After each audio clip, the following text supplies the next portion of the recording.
السلام علیکم ورحمۃ اللہ وبرکاتہ۔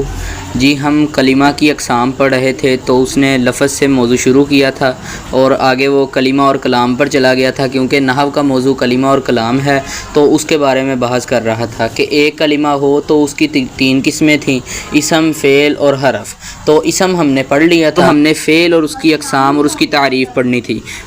فعل وہ کلمہ ہے جو اپنا معنی خود بتائے اور اس میں تینوں زمانوں میں سے کوئی زمانہ بھی پایا جائے۔ تو فعل اور اسم کی تعریف تقریباً ایک جیسی ہے۔ تو فعل اپنا معنی خود دیتا ہے تو اسم بھی اپنا معنی خود دیتا ہے، لیکن اسم چونکہ اس میں جو ہے وہ کام تو صفت ہوتی ہے، کام نہیں ہوتا۔ تو جو اسم ہے تو اس میں زمانے کا کوئی دخل نہیں ہوتا، جیسے زید قائم، زید کھڑا ہونے والا ہے تو اس میں زمانے کا کوئی دخل نہیں ہے۔ تو زید اگر خالی لفظ بولیں تو اس میں بھی کوئی زمانے کا دخل نہیں ہے۔ تو زمانے کا دخل فعل کے اندر ہوتا ہے کہ فعل میں یہ کام ہوا ہے تو کب ہوا ہے، یہ کام ہوگا تو کب ہوگا، یہ کام ہوتا ہے تو کب ہوتا ہے۔ تو یہ فعل کے اندر زمانے کا دخل ہے، اسم کے اندر زمانے کا دخل نہیں ہوتا۔ تو کہتا ہے یہ صرف ان کی دونوں کی تعریف کے اندر فرق ہے۔ تو کہتا ہے جیسے ناصرہ اس نے مدد کی، ینصرو وہ مدد کرتا ہے یا کرے گا، انصر تو مدد کر۔ تو یہ فعل کی تین قسمیں اس نے یہ تین مثالوں کے اندر بتا دی ہیں۔ تو مثالیں جو اس لیے دیتا ہے کتاب والا، یہ اگلی جو بات کر رہا ہوتا ہے اس کی طرف اشارہ ہوتا ہے اس کا۔ اب یہ تین جو اس نے مثالیں دی ہیں تو یہ آگے فعل کی تین قسمیں مثالوں کے اندر ہی بتا دی ہیں۔ اب وہ آگے وضاحت پھر زیادہ کر رہا ہے، کہتا ہے فعل کی اقسام، فعل کی تین قسمیں ہیں، فعل ماضی، مضارع، امر۔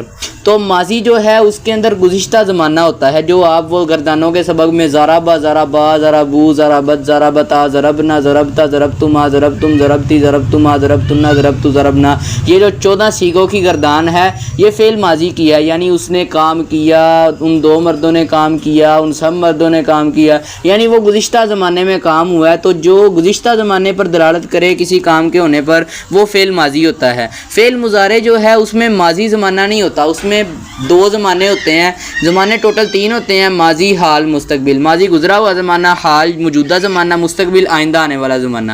تو فعل ماضی کے اندر صرف گزشتہ زمانہ ہوتا ہے، اور مضارع کے اندر دو زمانے ہوتے ہیں، حال اور مستقبل، یعنی وہ کام یا تو موجودہ حال میں ہو رہا ہے یا پھر وہ موجودہ حال میں نہیں ہو رہا، آئندہ ہوگا، ٹھیک ہے۔ تو یہ فعل ماضی اور مضارع کے اندر اس نے یہ میں نے آپ کو فرق بتا دیا۔ تو کہتا ہے فعل ماضی، آگے وہ اس کی علیحدہ وضاحت خود بھی کر رہا ہے، کہتا ہے فعل ماضی وہ فعل جو گزشتہ زمانے میں کسی کام کے ہونے پر دلالت کرے، جیسے کاتبہ اس نے لکھا۔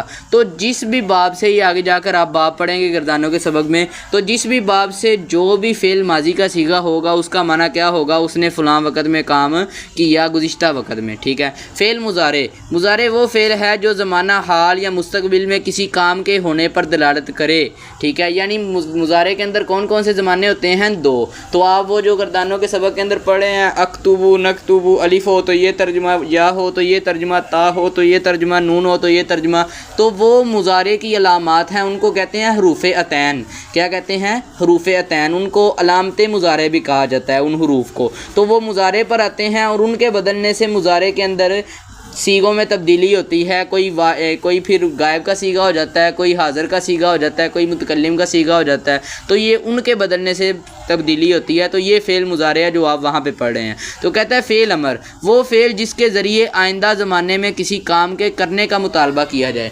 تو آگے جا کر ہم پڑھیں گے جملہ کی دو قسمیں ہوتی ہیں، خبریہ اور انشائیہ۔ خبریہ جملہ یہ ہوتا ہے کہ کسی نے آپ کو کسی بات کی خبر دی، آپ کہتے ہیں نہیں بھائی اس نے یہ کام نہیں کیا، یعنی جس میں سچے یا جھوٹے ہونے کا احتمال ہو۔ جیسے وہ آپ کو کوئی خبر دے بھی وہ کام ہوا ہے، آپ کہتے ہیں نہیں ہوا، یا پھر آپ کو کوئی کہے وہ کام کرے گا تو آپ کہتے ہیں نہیں کرے گا، یعنی جس میں سچے جھوٹے ہونے کا احتمال ہو، بندہ کہے کہ آپ نے بات کی ہے یہ جسے سچی نہیں ہے، یہ جھوٹی ہے، ٹھیک ہے۔ تو یہ جو فعل ماضی اور مضارع ہیں یہ جملہ خبریہ ہیں۔ کیا ہے؟ جملہ خبریہ، کیونکہ ان میں کسی کام کے ہونے کی خبر دی جا رہی ہے۔ لیکن جو فعل امر ہے وہ جملہ انشائیہ ہے، آگے جا کے آپ پڑھیں گے، میں صرف مجمل سی وضاحت کر رہا ہوں تاکہ آپ کے ذہن میں ایک سانچہ بیٹھ جائے۔ تو یہ فعل امر جو ہے یہ انشاء کی قسموں میں سے ہے، تو اس میں کسی کام کے سچا جھوٹ ہے۔ جیسے آپ کو کوئی کہے بھی یہ کام کرو، جیسے اس نے کہا کہ گزشتہ آئندہ زمانے میں کسی کام کرنے کا مطالبہ کیا جاتا ہے۔ آپ کو کوئی کہے بھی اکتب تو لکھ، آگے سے بندہ اس کو کہے نہیں بھائی تو سچا ہے، نہیں تو جھوٹا ہے۔ تو اس میں سچے جھوٹے کی بات ہی نہیں، کیونکہ اس میں تو کام کا حکم دیا جا رہا ہے، کام سے روکا جا رہا ہے، کام کا سوال کیا جا رہا ہے، تو اس میں کسی چیز کی خبر نہیں دی جا رہی۔ تو یہ جو فعل ماضی اور مضارع جملہ خبریہ کی اقسام میں سے ہیں، اور فعل امر یہ جملہ انشائیہ کی اقسام میں سے ہیں۔ آگے جا کے آپ پڑھ لیں گے، تو میں نے آپ کے ذہن میں سانچہ بٹھایا ہے بس۔ تو کہتا ہے علامات فعل، فعل کی چند اہم علامات ہیں۔ تو فعل کی جو آپ نے جیسے پیچھے اسم کی علامتیں پڑھی ہیں کہ یہ چیزیں ہوں تو پتہ چل جائے گا بندے کو کہ اسم ہے، تو فعل کی بھی بہت سی علامات ہیں، اس نے کچھ لکھی ہیں۔ تو کہتا ہے شروع میں حرف قد ہو، قد کا لفظ جس کے شروع میں ہو تو وہ کیا ہوتا ہے؟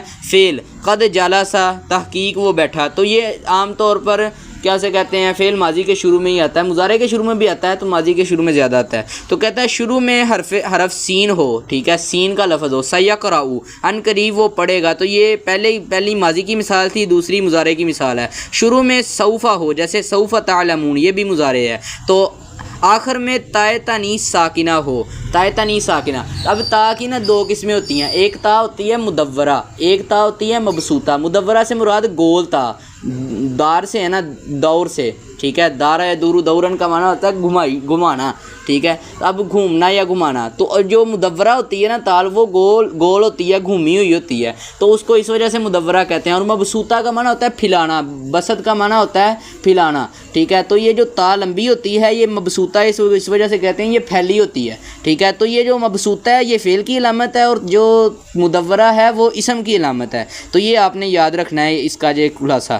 آگے کہتا ہے آخر میں تائے فاعل لاحق ہو، تائے فاعل، تائے فاعل سے مراد جو فاعل کے لیے تا آتی ہے تو اس کو تائے متحرکہ بھی کہتے ہیں، ٹھیک ہے، متحرک۔ جو تا ساکن ہے وہ بھی اس کی علامت ہے، اور جو تا مبسوطہ متحرک ہے وہ بھی اسی فعل کی ہی علامتوں میں سے ہے۔ تو یہ فعل ماضی کے شروع میں آتی ہیں، جیسے فعل ماضی کے آخر میں آتی ہیں، جیسے ضرب ضربا ضربو ضربت، اور ضربتا ضربنا ضربتا۔ اب یہ ضربتا سے جو پھر ضربتی پھر ضربتو، یہ جو تا متحرک ہے نا، یہ فعل کی علامات میں سے ہے، اس کو تائے فاعل کہتے ہیں، کیونکہ اس کی وجہ سے فاعل کا ترجمہ ہو رہا ہے میں نے مارا، تو نے مارا، پھر ضربتی، تو ایک عورت نے مارا۔ تو یہ فعل اس کو تائے فاعل اس وجہ سے کہہ رہے ہیں کیونکہ یہ کام کرنے والے پر دلالت کر رہی ہے۔ لاحق کا مطلب ہے ملنے والی ہو، اس کے آخر میں تائے فاعل ہو۔ تو آخر میں یا ضمیر فاعل لاحق ہو، تو یا ضمیر فاعل یہ مونس کے صیغے میں کے آخر میں آتی ہے، جو مونس کا صیغہ جیسے یہ فعل ماضی کا اس نے یہ تضریبین، تو ایک عورت مارتی ہے، تو اضربی، تو یہ جو ہے نا یہ والی آخر میں یا ضمیر فاعل لاحق ہو، تو یہ جو یا ضمیر فاعل ہے نا یہ مضارع کے آخر میں آتی ہے، تو تضریبین، تو یہ مضارع کے ساتھ آتی ہے، جیسے تضریبونا اور تضریبینا، تو یہ واحد کے صیغے پہ آتی ہے، تو یہ مونس کے لیے ہوتی ہے، یہ بھی فاعل کے ہونے پر دلالت کرتی ہے، اس کی وجہ سے اس نے کہہ دیا کہ یا ضمیر، یہ بھی فعل کی علامات ہیں۔ تو کہتا ہے آخر میں نون ثقیلہ یا نون خفیفہ ہو، ثقیل کا مطلب ہوتا ہے بھاری، خفیف کا مطلب ہوتا ہے ہلکا۔ نون ثقیلہ سے مراد یہ جو جس مشدد نون ہوتا ہے نا، جیسے اضربنا، ٹھیک ہے، تو یہ جو نون مشدد ہے یہ ثقیل ہے، یہ پڑھنے میں مشکل ہے، تو اس وجہ سے اس کو نون ثقیلہ کہتے ہیں۔ اور نون خفیفہ جو ہے اضربن، اضربن، اضربن، تو آپ آگے جا کے پڑھیں گے نون ثقیلہ اور نون خفیفہ یہ دونوں تاکید کے لیے آتے ہیں، تو یہ بھی فعل کی علامات میں سے ہیں۔ تو ان کا معنی ہوتا ہے ضرور ضرور، جیسے اس نے مثال دی ہے تم سب مرد ضرور مارو، ٹھیک ہے۔ تو یہ جو نون ہے نا اس کی وجہ سے معنی ہو رہا ہے ضرور، جیسے قرآن کے اندر مثال ہے لنصفعا بالناصیہ، ٹھیک ہے، تو ہم ضرور بھی ضرور اس کی پیشانی کے بالوں کے ساتھ گھسیٹیں گے۔ تو یہ جو لنصفعا ہے نا یہ اصل میں لنصفعا تھا، تو یہ قاعدہ لگا ہوا ہے، اس وجہ سے میم کے ساتھ وہ بدل گیا، لنصفعا پڑھیں ہم۔ تو یہ ہم نے فعل کی وضاحت پڑھ لی، اس کی علامات پڑھ لی۔ آگے ہے حرف، کہتا ہے حرف وہ کلمہ ہے جو اپنا معنی جملے میں واقع ہوئے بغیر نہ بتا سکے، یعنی من سے۔ اب سے کیا ہمیں سمجھ لگی، اس کا کوئی معنی ہی نہیں ہے، جیسے زید تھا نا اس کا ایک معنی تھا، فعلا اس نے کیا اس کا ایک معنی تھا، بذات خود جملے میں لانے کی ضرورت ہی نہیں تھی۔ جو حرف ہے اس کا جملے میں لائے بغیر کوئی معنی ہے ہی نہیں، جیسے سے، طرف، میں، اب اس کا کوئی سمجھ نہیں لگتی، معنی ہے ہی کوئی نہیں۔ لیکن جب ہم کہتے ہیں زید بصرہ سے کوفہ تک گیا، اب تک اور سے یہ دونوں حرف ہیں، الا اور من، ٹھیک ہے، یہ عربی میں زبان میں ان کا ترجمہ یہ تک اور سے۔ اب یہ جو حرف ہیں یہ جب جملے میں آئے تو ان کا معنی ہو گیا، جملے کے بغیر ان کا کوئی معنی نہیں، اور اس میں تینوں زمانوں میں سے کوئی زمانہ بھی نہیں پایا جاتا، تو جو اپنا معنی ہی نہیں خود دے رہا اس میں زمانہ بھی نہیں ہوگا، اس میں حرف میں زمانہ بھی کوئی نہیں ہوگا۔ جیسے من الا، من کا معنی ہوتا ہے سے عربی زبان میں، الا کا معنی ہوتا ہے طرف اور تک، ٹھیک ہے. تو علامات حرف کہتا ہے حرف کی کیا علامات ہیں, ہم کیسے پہچانیں گے کہ حرف ہے. کہتا ہے جس کلمہ میں اسم اور فعل کی علامات میں سے کوئی علامت نہ پائی جائے وہ حرف ہے. کہتا ہے جب کسی اسم کی علامت نہ ہو, فعل کی بھی علامت کوئی نہ ہو, جو پیچھے ہم نے علامات بتائی ہیں ان میں سے کوئی بھی نہ ہو, تو وہ حرف ہوگا, نہ وہ فعل ہوگا نہ وہ اسم ہوگا. تو آگے سوالات آپ کو استاد جی بتا دیں گے. تو جزاکم اللہ خیر, احسن جزا فی الدنیا والآخرہ. السلام علیکم ورحمۃ اللہ.